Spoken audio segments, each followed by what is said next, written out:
Hello दोस्तों, जश्न online classes में आप सबका स्वागत है। आज हम लोग पढ़ेंगे कक्षा 12 की फिजिक्स चैप्टर नंबर 1। तो हम लोगों की जो पहली हेडिंग दी गई है वो है क्षेत्रफल सदिश। ठीक है, इसकी जो डेफिनेशन है वो पढ़ेंगे। किसी तरह के लंबवत बाहर की ओर जाने वाले सदिश को क्षेत्रफल सदिश कहते हैं। या इसकी दूसरी जो परिभाषा है वो है किसी तरह से एक क्षेत्रफल सदिश संबंध रहता है जिसका परिणाम क्षेत्रफल के बाहर तथा दिशा सतह के लंबवत बाहर की ओर होती है, क्षेत्रफल सदिश कहते हैं। ठीक है, ये इसका चित्र रहा है। ये यहाँ पे वेक्टर डी ए लिखा है। ठीक है, ये यहाँ पे डी ए और ये बिंदु ए है, ये एन कैप है। ठीक है, हम लोग आगे चलते हैं। आगे क्षेत्रफल अवयव में संबद्ध क्षेत्रफल सदिश। तो वेक्टर डी ए बराबर d a n cap n. ठीक है, दूसरा है संपूर्ण क्षेत्रफल से संबद्ध क्षेत्रफल सदिश। तो वेक्टर ए बराबर ए कैफ एन। ठीक है, जहाँ ए कैफ एन एक एकांक सदिश है। ठीक है, हम लोग आगे चलें। दूसरी हेडिंग जो दी गई है हम लोगों की वो है विद्युत फ्लक्स। ठीक है, दूसरी हेडिंग इसकी जो परिभाषा है वो है,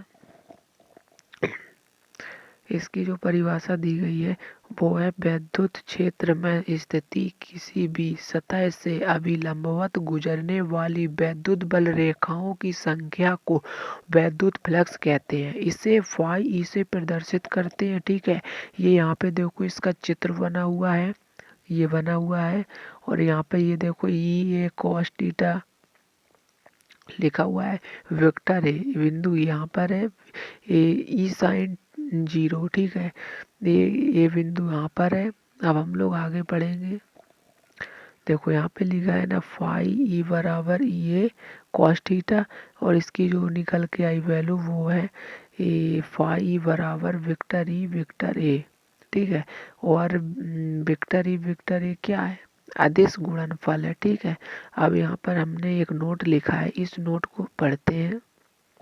नोट में लिखा है डीए व विक्टर डीए व विक्टर ई के बीच का कोण थीटा हो तब विद्युत फ्लक्स डी फाई बराबर vector E dot vector d a होता है। ठीक है, या डी फाई ई बराबर E d a cos theta होता है। ठीक है, हम लोग आगे पढ़ेंगे। वैद्युत फ्लक्स का मात्रक व विमा। तो पहले वैद्युत फ्लक्स का मात्रक पढ़ेंगे, न्यूटन बटे कूलाम माइनस मीटर स्क्वायर। ठीक है, या हम लोग यहाँ पर पढ़ेंगे न्यूटन मीटर स्क्वायर प्रति कूलाम होता है। ठीक है, या बीमा इसकी जो हम लोग पढ़ेंगे, बीमा क्या दी गई एम एल टी माइनस 2 गुणे एल स्क्वायर। ठीक है, जो बटे में लिखा हुआ है टी, जो इसकी बीमा निकल के आएगी वो निकल के आएगी एम एल की पावर क्यू माइनस टी, नहीं टी माइनस 3 ए इनवर्स। ठीक है, ये इसकी क्या है, ये इसकी बीमा है। हम लोग आगे पढ़ेंगे। नोट दिया गया है यहाँ पर। पहला नोट है धन आवेश के कारण विद्युत फ्लक्स बाहर की ओर होता है। ठीक है, फाई बराबर धनात्मक होता है।